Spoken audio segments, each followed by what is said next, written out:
하나님 말씀 봅니다. 마가복음 1장 9절에서 13절입니다. 마가복음 1장 9절에서 13절 말씀입니다. 마가복음 1장 9절에서 13절 다 같이 읽습니다. 시작. 그때 예수께서 갈릴리 나사렛으로부터 와서 요단강에서 요한에게 세례를 받으시고 곧 물에서 올라오실새 하늘이 갈라짐과 성령이 비둘기같이 자기에게 내려오심을 보시더니 하늘로부터 소리가 나기를 너는 내 사랑하는 아들이라 내가 너를 기뻐하노라 하시니라. 성령이 곧 예수를 광야로 몰아내신지라. 광야에서 40일을 계시면서 사탄에게 시험을 받으시며 들 짐승과 함께 계시니 천사들이 수종 들더라. 아멘. 걸어가신 하나님 아버지 은혜를 감사합니다. 이 시간 하나님의 백성들, 하나님의 자녀들을 위해서 시간에 기도합니다. 우리 이화정 장로님 정말 몸이 많이 편찮으셔서 굉장히 힘들고 어려운 시간을 보내고 계십니다. 하나님이 아직까지 힘주셔서 찬양케 하셨는데 하나님 더욱더 힘주시고 은혜 주셔서 잘 회복할 수 있도록 은혜를 더하여 주시옵소서. 하나님 또 귀한 아들 우리 팀이 지금 잠복 근무하는 가정 속에 있습니다. 여러 가지 어려움과 어려운 환경이 있습니다. 하나님 그 마약 단속하는 그 과정 속에서 정말 어려움이 없도록 큰 불상사가 없도록 그리고 모든 일들이 주님의 뜻과 은혜 가운데 잘 단속이 되고 모든 일 처리가 잘 완료될 수 있도록 아무도 다치지 않고 정말 하나님의 뜻이 잘 드러날 수 있는 귀한 일들이 될 수 있도록 인도하여 주시고 은혜를 베풀어 주시옵소서. 감사드리옵고 예수님의 이름으로 기도합니다. 아멘. 마가복음 설교 두 번째 시간을 맞이했습니다. 오늘은 위대한 시작이라는 제목 그리고 사역의 시작이라는 제목으로 하나님 말씀 드리도록 하겠습니다. 마가복음이 기록될 때는 시대가 로마 시대였습니다. 그리고 로마는 기독교를 박해했습니다. 수많은 기독교인들이 신앙 때문에 박해를 받고 사자굴에 던져지거나 혹은 원형 경기장에 굶주린 사자들과 싸우다가 생을 마감했어야 했습니다. 여러분, 인류 역사상 수많은 종교가 있었습니다. 그러나 박해에 정면으로 도전한 종교는 기독교가 유일하다고 말씀드릴 수 있습니다. 그리고 수많은 사람들이 자신의 믿음을 지키기 위해서 죽음을 대신하는 경우도 기독교가 유일하다고 말씀을 드릴 수 있습니다. 이러한 현상은 기독교가 좀 유별나서가 아닙니다. 다른 종교들은 타협이 가능합니다. 왜냐하면 종교들을 사람들이 만들었기 때문입니다. 죽고 사는 문제가 아니기 때문에 다른 종교들은 잘 살고 건강하고 그냥 정직하게 살면 되지 사실 거기에서 머무를 때가 많이 있습니다. 그러나 기독교는 살고 죽는 문제가 달려 있습니다. 구원의 문제가 우리 기독교에서 굉장히 중요한 것입니다. 직접적으로 말씀을 드리자면 자신의 삶과 목숨을 걸 만한 값어치가 있기 때문에 고난과 핍박 가운데서도 자신이 만난 하나님을 부인할 수 없는 것입니다. 오늘 본문의 시작은 로마 시대의 핍박이라는 시대적인 상황 가운데 예수께서 자신을 드디어 세상 가운데로 드러내시는 장면으로 시작하고 있습니다. 어쩌면 30여 년 동안 겸손히 육신의 아버지를 섬기시다가 이제 본래 자신이 이 땅에서 하셔야 할 일을 위해 나오시는 장면이 오늘 본문의 장면입니다. 수많은 기독교인들이 이날만을 기다리지 않았겠습니까? 수많은 하나님의 백성들이 이날을 이토록 고대하고 기도하고 있었던 겁니다. 마가복음 1장은 이러한 나오심을 즉 예수님의 사역의 시작이라고 기록합니다. 그 시작의 첫 번째 장면이 세례부터 시작을 하고 있습니다. 오늘 저와 여러분들이 볼 이 말씀들을 세례와 그리고 주님께서 시험 받으시는 장면을 통해서 이 땅에 오신 예수 그리스도께서 우리를 위해서 정말 세례 받으시고 그리고 사단에게 시험을 받으셨지만 그러나 승리하셨던 그 장면을 통해서 우리가 이 땅에 믿음의 백성으로 살아가는 올바른 신앙의 기준을 세울 수 있는 그런 귀한 시간이 되기를 간절히 부탁을 드리겠습니다. 그 첫 번째로 예수님의 세례 받으시는 장면입니다. 자, 첫 번째 예수님의 세례는 요한의 세례를 받으신 겁니다. 이 말은 세례 요한, 즉 회개의 세례를 전파했던 그 세례 요한의 세례를 받으시는 장면이 9절에 등장하고 있습니다. 제가 9절의 말씀을 좀 읽어드립니다. 그때에 예수께서 갈릴리 나사렛으로부터 와서 요단강에서 요한에게 세례를 받으시고 이렇게 기록합니다. 여러분, 우리가 알다시피 요한이 베푸는 세례는 회개의 세례라 이렇게 말씀을 드렸습니다. 여러분, 세례는 죄인들이 받는 것입니다. 죄 있는 사람이 회개함으로 그 다음에 세례가 베풀어지는 것입니다. 그런데 우리가 알다시피 예수님은 죄가 없으신데 왜 세례를 받으십니까? 아마 이 질문들은 우리가 말하진 않았지만 말할 수 없었던 그런 내용 중에 하나일 겁니다. 이것은 요한복음 1장 29절의 말씀을 통해서 우리가 좀 회복할 수 있습니다. 요한복음 1장 29절에 보면 이렇게 기록을 하고 있습니다. 이튿날 요한이 예수께서 자기에게 나오심을 보고 이르되 보라 세상 죄를 지고 가는 하나님의 어린 양이로다 라고 기록합니다. 요한복음에서 세례 요한의 세례를 받는 이 장면을 가지고 요한복음은 뭐라고 말하는가? 보라 세상 죄를 지고 가는 하나님의 어린 양이로다 이렇게 기록을 한다는 겁니다. 그러니까 예수께서는 세상 죄를 지고 가실 하나님의 어린 양으로 오셨다는 겁니다. 한마디로 예수께서는 세례를 받으신 것은 우리의 죄 문제를 해결해 주시기 위해서 그가 세례받는 자리로 세례의 자리로 기꺼이 오신 겁니다. 여러분, 예수님께서 죄인이 아님에도 죄인들이 받는 세례를 받으신 것은 우리가 감당해야 하는 수치와 고난을 주님이 감당하시겠다, 내가 감당하시겠다라고 하는 선언과도 같은 겁니다. 예수께서는 하나님이시지만 하늘에 가만히 계시지 않고 친히 육신을 입고 낮고 낮아져서 우리와 같은 죄인이 되신 겁니다. 결국 예수님은 세례 받음으로 우리와 같은 존재, 같이 되기를 신적인 작정을 하신 겁니다. 내가 신이지만 내가 하나님이지만 우리와 같이 되기를 원하셨습니다. 세례받으러 나오신 것은 나는 너희들보다 위대하고 높고 차원이 다르다라는 것에서 시작하는 게 아니라 나는 너희들과 같다, 나는 너희들과 동일하게 된다라고 하는 하나님의 작정, 신적인 작정이 예수님을 세례의 자리로 이끌어 오신 겁니다. 여러분, 그렇습니다. 예수께서 세례를 받으신 것은 죄인이 서 있어야 할 자리에 의인이신 예수께서 대신 서신 겁니다. 예수께서는 공생애를 높고 화려한 곳에서 절대 시작하지 않으셨습니다. 이게 타 종교와 좀 다르다면 정말 다른 겁니다. 죄인들 틈에서 낮아지셨고 그들과 같은 위치가 되시기를 본인 스스로가 원하신 겁니다. 예수님의 자기 낮추심은 공생애 내내 일관적으로 유지가 됩니다. 높아졌다가 낮아졌다가 또 좋은 데 계시다가 낮은 데로 오셨다가 그런 게 아니라 심지어는 병자를 치유하시면서 귀신을 내어 쫓으시면서 오병이어의 기적을 베푸심으로 무리들이 열광하며 따라다녀도 언제나 겸손함과 겸비함을 그대로 유지하심으로 하나님 앞에 영광을 돌리시는 겁니다. 여러분, 예수님께서 이렇게 하신 것은 우리도 그렇게 하라는 것, 본을 보여주신 것입니다. 여러분, 세례는 육은 죽고 영은 살아남으로 예수님과 일체가 되는 것, 그게 세례가 아니겠습니까? 오늘 저와 여러분들은 세례받은 세례교인입니다. 세례는 그리스도와의 연합의 의미를 가지고 있습니다. 이전에 내 모든 것들은 죽습니다. 이제 주님과 함께 저는 새로 태어납니다.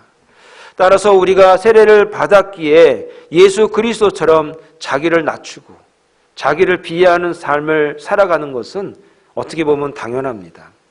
그런데 이게 그렇게 쉽지가 않다는 게 그게 문제입니다. 내가 이제 예수 믿었으니까, 세례 받았으니까, 은혜 받았으니까, 구원 받았으니까 나를 겸손하게, 나를 낮추면서 살아가야지 라고 생각은 되지만 이게 쉽지가 않다는 것입니다.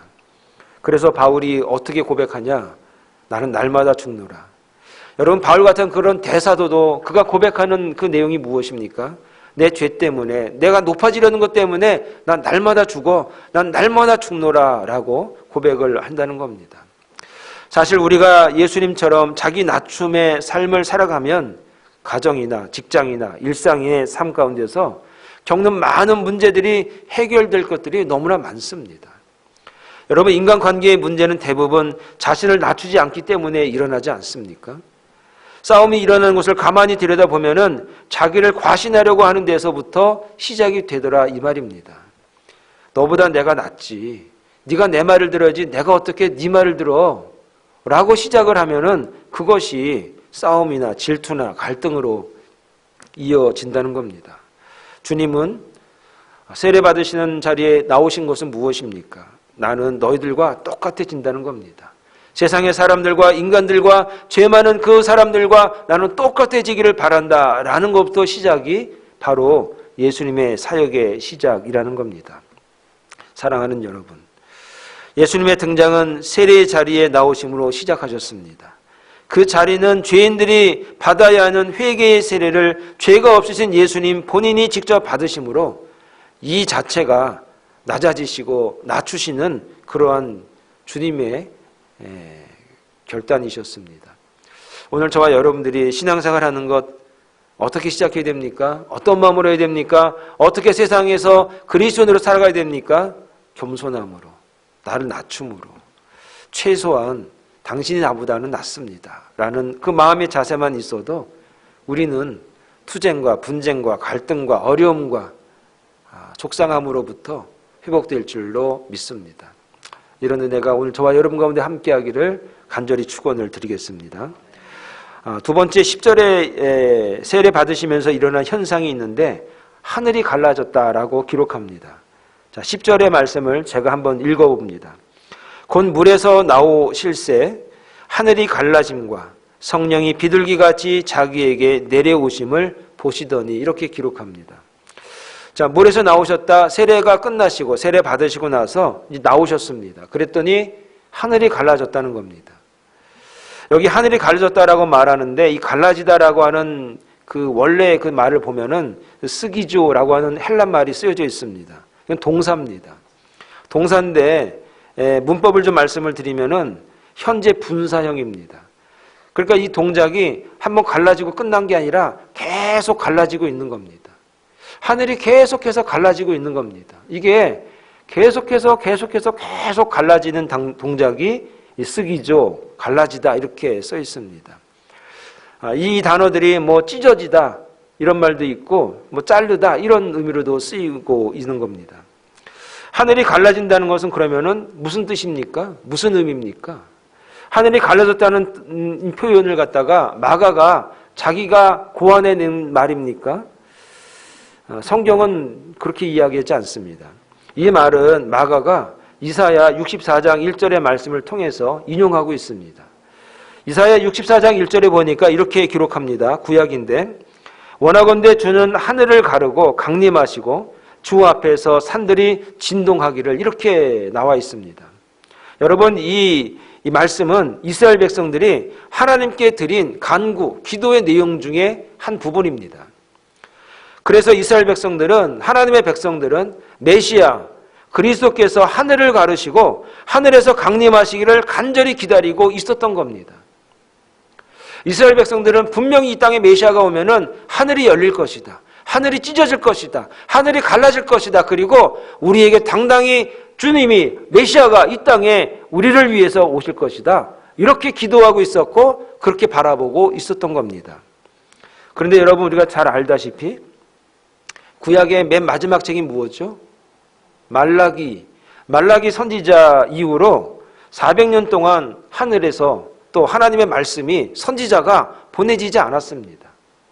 400년이라는 긴 시간 동안에 하늘이 열린 적은 한 번도 없었다는 겁니다.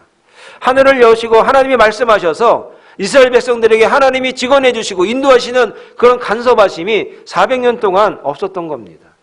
그런데 예수께서 세례를 받으신 후에 하늘이 갈라졌다는 것은 예수님이 세례 받으신 후에 하늘이 갈라졌다는 것은 이스라엘 백성들이 간구한 대로 드디어 하나님께서 하늘을 가르시고 그들에게 강림하셨다라는 의미입니다. 하늘이 가려졌다는 것은 그들이 그토록 갈망하던 메시아가 도래했다라고 하는 것을 마가가 강조하고 싶고, 구약에서 그렇게 우리가 기도하는 것들이 지금 이루어지고 있다라고 하는 것을 마가가 지금 막 갈급한 마음으로 이야기를 하고 있는 겁니다. 마가는 예수님이 그동안 이스라엘 백성들이 간절히 기도한 그 메시아, 그가 바로 메시아, 그 기도한 대로 그분이 그 말씀대로 오신 분이라는 것을 지금 우리에게 말하고 있는 겁니다. 지금 세례받는 예수가 우리의 죄를 대신할 분이시며 이사야 61장의 예언대로 하늘을 가르고 오신 바로 그분 메시아라는 것을 마가가 지금 목 놓아서 강조하고 있습니다.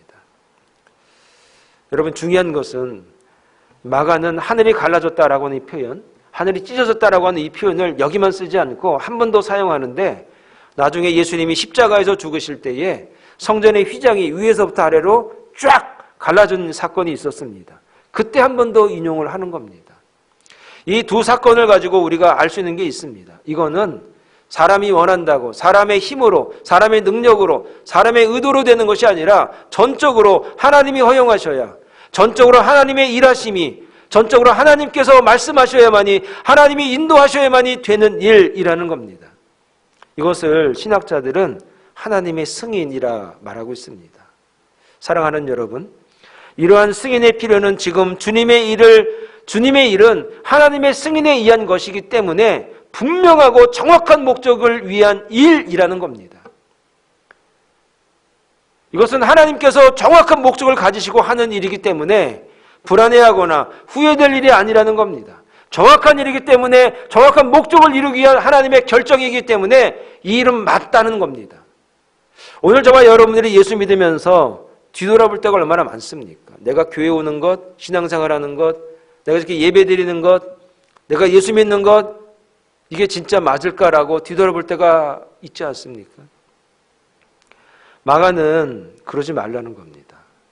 하나님께서 하늘을 가르시는 것은 우리가 할 일이 아니고 우리가 할 수 있는 일이 아니라 하나님만이 할 수 있는 일, 하나님의 승인이 돼야만이 될 일이기 때문에 이 일은 후회될 일도 아니고 틀린 일도 아니고 분명하고 정확한 길이기 때문에 믿음을 가지고 주를 따르라는 겁니다. 오늘 저와 여러분들이 예수 믿기를 작정하셨습니다. 오늘 저와 여러분들이 신앙생활로 마음 먹으셨습니다. 여러분, 그 길은, 그 마음은 주님께서 예수 그리스도를 통해서 승인하신 것처럼 하나님께서 승인하신 일이라는 겁니다. 맞습니다. 잘하셨습니다. 여러분, 그 길을 가셔야 됩니다. 그 길 가운데 주님과 함께 신앙생활 하시면서 어떤 어려움도 고난도 이길 수 있다는 것을 믿고 나아가시기 바랍니다. 여러분, 그 길이 맞습니다. 하나 더 말씀을 드리면 10절에 보면 성령이 비둘기같이 내려오신다라고 또 되어 있습니다. 제가 10절을 다시 한번 읽어드립니다. 곧 물에서 올라오실새 하늘이 갈라짐과 성령이 비둘기같이 자기에게 내려오심을 보시더니, 이렇게 기록합니다. 하늘이 갈라지고 난 다음에 또 그 갈라진 가운데서 어떻게 됐는가? 성령이 비둘기같이 자기에게 내려오심을 보시더니, 다른 사람에 가지 않고 자기에게, 본인에게, 예수님에게 그 비둘기 같은 걸 내려오는 겁니다. 여러분, 예수님께서 성령이 비둘기같이 자신에게 내려오시는 것을 보셨다라고 말씀하고 있습니다. 우리가 알다시피 하나님께서는 영으로 존재하시기 때문에 눈으로 이렇게 보여지는 분이 아닙니다. 여러분, 하나님을 이렇게 본 분이 계십니까? 하나님이 이렇게 만져지시거나 봐진 분이 계신가요? 하나님은 영이십니다. 보여지는 분이 아닙니다. 그런데 오늘 이 본문의 말씀 가운데 비둘기같이 하늘에서부터 내려왔습니다. 예수님에게 내려왔습니다. 마가는 이 장면을 갖다가 아마 고민했던 것 같습니다. 그리고 저도 이 장면을 갖다가 고민해서 어떻게 설명할까. 그래서 비둘기가 나오는 장면이 창세기에 많이 기록이 되어 있습니다. 제가 창세기 8장의 말씀을 좀 드리겠습니다. 창세기 8장에 보면은 노아가 홍수 후에 물이 얼마나 줄었는지를 알기 위해서 두 종류의 새를 내보냅니다. 첫 번째, 까마귀를 내보냅니다. 안 왔습니다. 두 번째.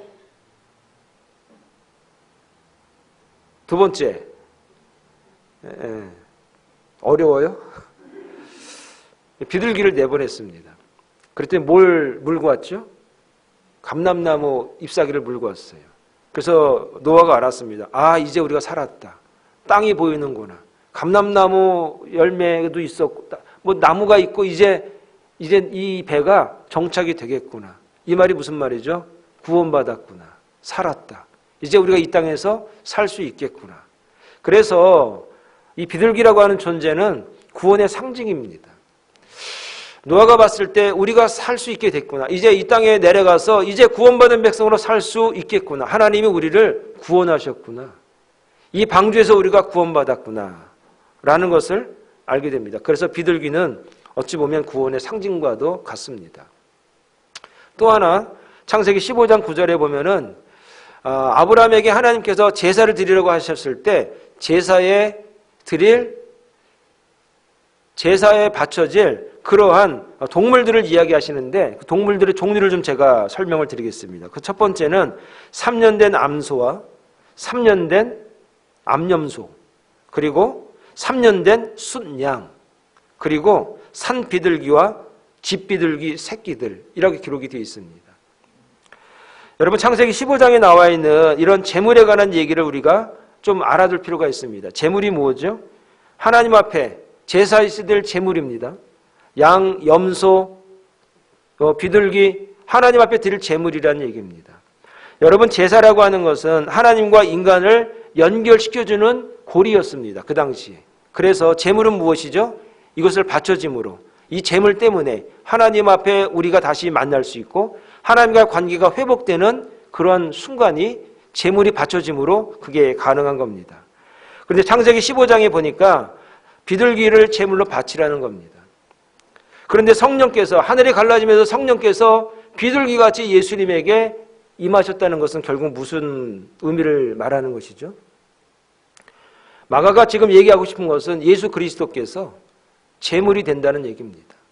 예수님이 우리를 구원하시기 위해서, 예수님이 사람과 하나님과의 관계를 회복시키기 위해서 본인이 제물이 되신다라는 것을 오늘 비둘기를 통해서, 비둘기가 예수님에게 임함으로 말미암아 예수님께서 우리를 대신해서 제물이 돼 주셔서 우리와 하나님과의 관계가 끊어진 것이 이제는 회복이 되겠구나라고 하는 것을 우리에게 암시하는 겁니다. 성령이 비둘기같이 내려오셨습니다. 그게 주님께로, 사람에게로 나간 것이 아니라, 누구에게로 나간 것이 아니라 바로 주님에게 성령이 비둘기같이 그에게 임하셨습니다. 주님은 바로 우리를 위해서 죽으시기 위해서, 우리를 구원하시기 위해서 본인이 스스로 제물이 되셔서 십자가의 죽음으로 말미암아 우리를 구원하시기 위해서 본인이 이 땅에 제물로 오셨다는 것을 마가는 우리에게 밝히고 싶었던 겁니다. 사랑하는 여러분, 우리가 죽어야 됩니다. 우리가 제물이 되는데도 불구하고 주님께서 우리를 대신해서 세례의 자리에 오셨고 본인 스스로가 제물이 되셔서 우리를 구원하시는 사랑을 베푸셨습니다. 그 구원의 은총이 저와 여러분들에게 임한 겁니다. 그러므로 그분이 우리의 제물이 되심으로 그 은혜로 우리가 살았습니다.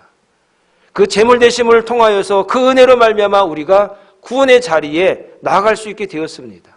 하나님을 아버지라 부를 수가 있게 되었고 예수 그리스도의 이름으로 기도함으로 말미암아 그분이 그 기도를 받으시고 우리 죄를 용서하시고 우리와의 막혔던 모든 담을 허물어 버리신 겁니다. 그 은혜가 오늘 저와 여러분들을 살렸습니다. 하나 더 말씀을 드리면 11절에 너는 사랑하는 아들이라 이런 음성이 들립니다. 자, 11절의 말씀을 제가 읽습니다. 하늘로부터 소리가 나기를 너는 내 사랑하는 아들이라 내가 너를 기뻐하노라 하시니라. 여러분, 예수님께서 너는 내 사랑하는 아들이라는 음성을 듣고 자신의 정확한 정체성을 확립하는 겁니다. 물론 그전에는 내가 아들인지 뭔지도 몰랐다는 게 아니라 이것을 시점으로 해서 내가 어떤 일을 해야 될지 확실히 자신의 일에 대해서 이제 알고 계셨다라고 하는 겁니다. 세례받고 하늘이 열리고 비둘기가 성령이 비둘기처럼 임하심으로 내가 이제 어떤 일을 해야 할지, 아들로서 어떤 사명을 감당해야 되는지를 본인이 이제 알고 계신 겁니다. 이걸 정체성의 확립이라고 말씀을 드릴 수가 있습니다.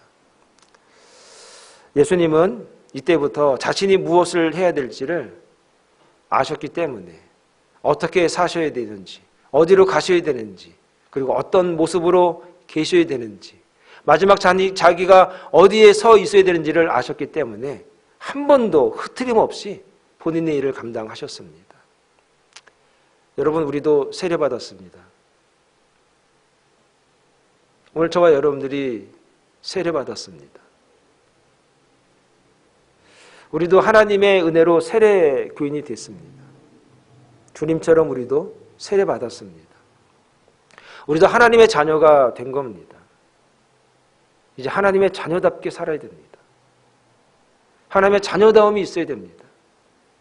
하나님의 자녀가 어떻게 살아가야 되는지 시실콜콜 설명하지 않아도 내가 하나님의 자녀라면 어떤 표정, 어떤 말, 어떤 행동, 어떤 마음가짐, 하나님 앞에 서 있을 때 내가 어떤 자세라는 것, 그 정도는 우리가 너무나 잘 압니다. 이제 저와 여러분들은 하나님의 자녀다움을 가지고 살아갈 명분밖에는 없습니다. 그것이 저에게 힘들고 어려움이 아니라 그것이 능력의 삶이라는 것을 여러분 믿으셔야 됩니다.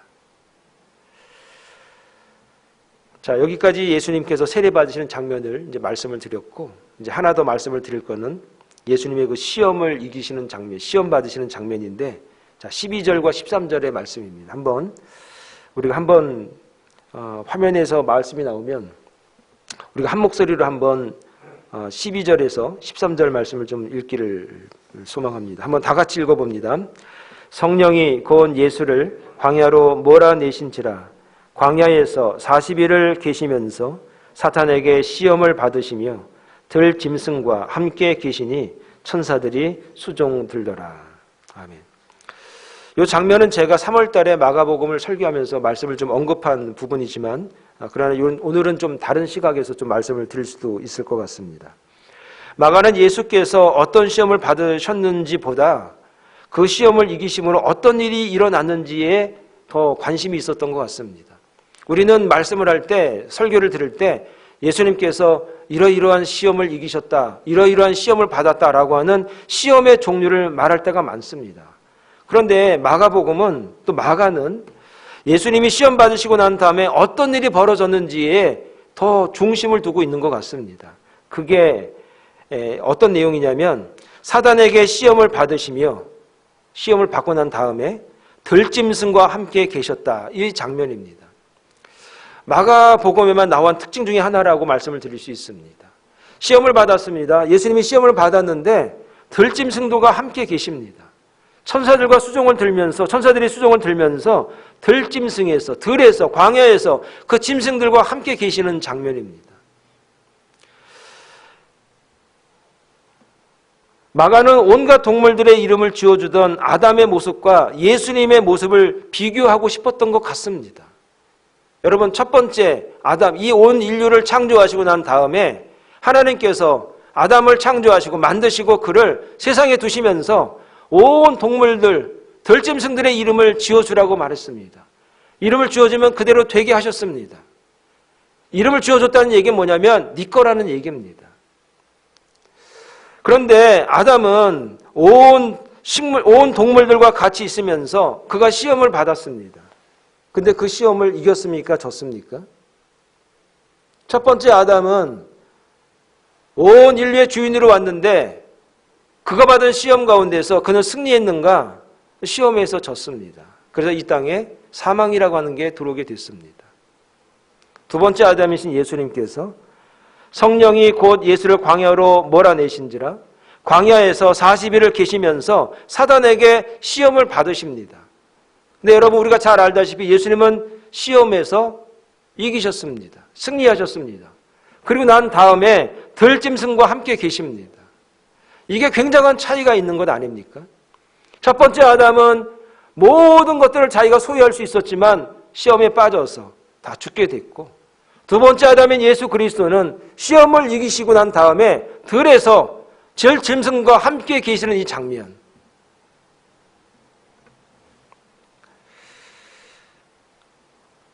두 번째 아담인 예수로부터 모든 만물은 새롭게 하는 생명, 새롭게 창조되고 새 생명을 얻을 수 있는 그런 은혜가 우리에게 주어졌다는 것을 마가가 말하고 싶었던 겁니다. 근데 이 말이, 이 내용이 마가가 이렇게 창조적으로 생각해냈을까? 가만히 보면 마가가 구약을 좀 많이 알았던 것 같습니다. 이 내용이 어디에 또 나오냐면 이사야 11장 6절에서 9절의 말씀에 보면 이 내용이 예언이 되어 있습니다. 제가 한번 이사야 11장 6절 9절의 말씀을 좀 읽어드립니다. 그때의 이리가, 그때는 무엇이죠? 그때에 지금같이, 지금처럼 예수님께서 메시아가 오셔서 사단을 이기고 사단에게 시험을 당했지만 이기고 난 다음 그때에 이리가 어린 양과 함께 살며 표범이 어린 염소와 함께 누우며 송아지와 어린 사자와 살찐 짐승이 함께 있어 어린아이에게 끌리며 암소와 곰이 함께 먹으며 그것들의 새끼가 함께 엎드리며 사자가 소처럼 풀을 먹을 것이며 젖 먹는 아이가 독사의 구멍에서 장난하며 젖된 어린 아이가 독사의 굴에 손을 넣을 것이라.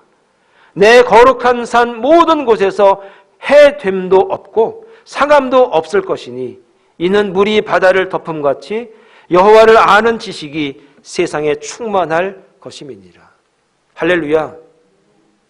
그때는 이런 날이 온다는 겁니다. 그때는 이런 날이 오는 것이고 이 날이 도래할 것을 기대하고 있다는 겁니다.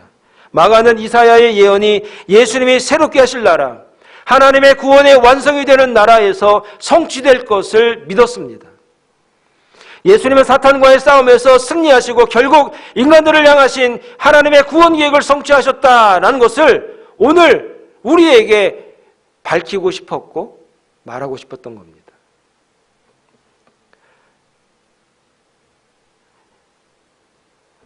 그러나 예수님의 사역의 목적이 무엇이었습니까? 하나님의 뜻이 이루어지는 것이었습니다. 예수님은 죽는 순간까지도 어떻게 고백하셨냐면 하나님 내 원대로 마시고 나는 이 십자가에서 내려오는 게 좋지만 피 흘리지 않는 게 좋지만 조롱당하지 않는 게 좋지만 그런데 내 원대로 마시고 아버지의 원대로 하옵소서. 하나님 내 원대로 하지 마시옵소서. 근데 여러분의 기도의 제목은 어떤 것이죠? 내 원대로 좀 해주옵소서. 내 원대로 좀 해주옵소서. 저놈의 인간을 어떻게 좀 해주옵소서. 이게 내 원 아닙니까? 주님은 하나님의 뜻을 알았습니다. 그 뜻은 하나님의 뜻이 이루어지는 것이지 내 뜻이 이루어지는 게 아니었습니다. 비록 아버지의 뜻이 자신의 죽음이지만 하나님 아버지의 뜻이 자신이 죽어야 되는 것이지만 그것조차도 저 그렇게 되기를 원합니다. 내가 죽어야 한다면 저 그렇게 죽는 걸 원합니다. 내가 낮아지는 걸 원하신다면 제가 그렇게 되는 거 저 좋습니다. 하나님. 하나님의 뜻이 이루어지게 하옵소서. 근데 여러분 아시지만 예수님이 광야에서 시험 받으시고 누가복음 4장 13절에 보면은 예수님을 시험하다 안 되니까 마귀가 잠깐 떠납니다. 마귀가 모든 시험을 다한 후에 얼마 동안 떠나니라 라는 얘기가 누가복음 4장 13절에 있어요. 떠나 있다가 언제 다가오는가? 예수님이 십자가상에서 마귀가 마지막 시험을 합니다. 마귀는 그렇습니다. 가장 연약할 때에 가장 힘들고 고통스러운 그 순간에 마귀가 마지막까지 시험을 합니다. 마귀는 절대 떠나지 않습니다. 얼마 동안만 떠나 있습니다. 그리고 약해져 있을 때, 힘들 때에, 고난스러울 때에 하나님을 배반할 그쯤 됐을 때에 다시 와서 쏙닥거립니다. 그게 마귀의 일이에요. 얼마나 충실하게 합니까? 마귀가. 마귀가 굉장히 성실합니다.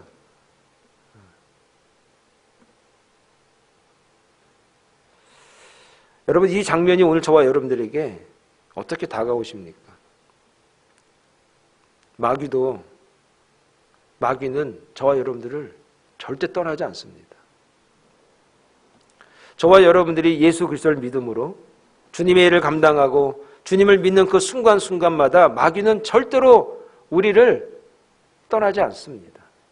떠났다가 또 옵니다. 떠났다가 또 옵니다. 그렇기 때문에 우리의 모든 사역은 예수님과 마찬가지로 사탄과의 싸움으로 점철된 삶이라는 겁니다. 이거를 마가가 우리에게 알려주고 싶은 겁니다.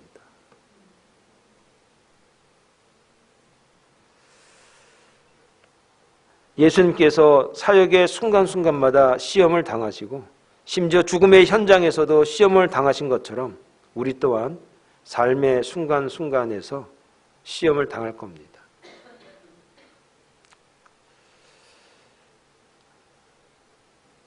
말씀을 좀 정리하면, 사랑하는 성도 여러분, 우리가 부름받은 것은 평안을 담보하기 위한 것이 아닙니다. 치열한 사탄과의 싸움에서 이기기를 원하시는 하나님의 섭리가 있다는 것을 여러분 아셔야 됩니다. 그 섭리 가운데서 우리들이 당당히 서 있어야 합니다. 주님과 같은 과정이 오늘 우리에게 요구됩니다. 주님께서는 세례받는 자리에 스스로 내려오셔서 우리를 대신해서 우리를 위해서 죽으시기 위해서 세례받으시고 고난받으셨습니다. 그리고 치열한 사탄과의 싸움에서 승리하셨습니다. 오늘 저와 여러분들이 이제 신앙생활 하면서 이 두 가지의 과정이 함께 가야 됩니다. 주님처럼 겸손한 자세를 늘 유지하시기 바랍니다. 그리고 지지 마시기 바랍니다. 교회에서 지지 말라는 게 아니라 사탄에게 지지 마시기 바랍니다. 주님께서 승리하셨기 때문에 우리는 그것을 믿고 사탄과 싸우면, 마귀와 싸우면 이기게 되어 있습니다. 여러분, 이 승리한 싸움을 잘 싸우셔서 만약 주님 오시는 그날까지, 주님 오는 그날까지 선한 싸움을 잘 싸워 나가시는 믿음의 종들이 다 되시기를 간절히 축원을 드리겠습니다. 기도하겠습니다.